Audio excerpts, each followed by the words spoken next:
राज्यातील 29 महानगरपालिका निवडणुकीला अवघे 4 दिवस शिल्लक राहिल्यानं उमेदवारांसह कार्यकर्त्यांनी प्रचाराचा जोर वाढवला असल्याचं पाहायला मिळत आहे। नाशिक शहरातील प्रभाग क्रमांक 3 मधील निवडणूक ही चर्चेचा विषय बनत चालली आहे। अपक्ष उमेदवार रुची कुंभारकर यांनी आज प्रभागातील बळीराजनगर, गोपाळनगर मध्ये प्रचार रॅली आयोजित करण्यात आली होती।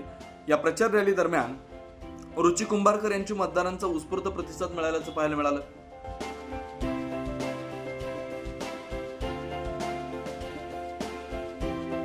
दरम्यान गेल्या 10 वर्षापासून आपल्या प्रभागात रुची कुंभारकर यांनी लसीकरण, पाणी, रस्ते यासारख्या महत्त्वाची कामं केली।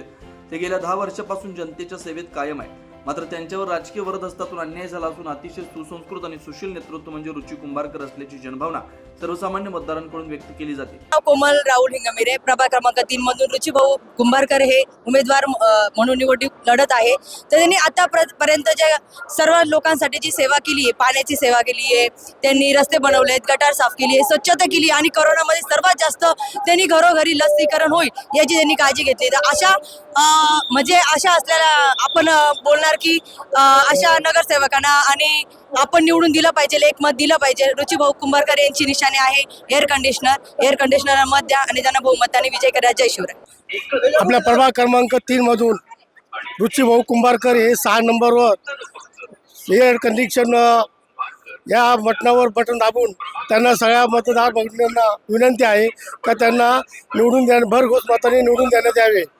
कार्यकर्ते त्यांच्यावर अन्याय झालेला आहे, त्या अन्यायानुसार त्यांना सहानुभूती म्हणून सर्वांनी मतदान करावं ही मी सर्व मतदार बंधूंना विनंती करत आहे। प्रभाग क्रमांकाचे आपल्या लाडके उमेदवार रुचिभाऊ कुंभारकर हे गेल्या 10 वर्षापासून जनतेच्या सेवेसाठी काम करत आहेत। अतिशय सुशील आणि संस्कृत नेतृत्व असलेले, युवा नेतृत्व असलेले रुचिभाऊ कुंभारकर यांना सर्वांनी मतदान करून विजय करा एवढीच अपेक्षा करतो सर्वांकडून। धन्यवाद। या प्रचार रॅली दरम्यान कार्यकर्त्यांनी एअर कंडिशन फलक कुंभारकर यांचं फलक हातात घेऊन रुची भाऊ तुम आगे बढ़ो हम तुम्हारे साथी अशी जोरदार घोषणाबाजी केली।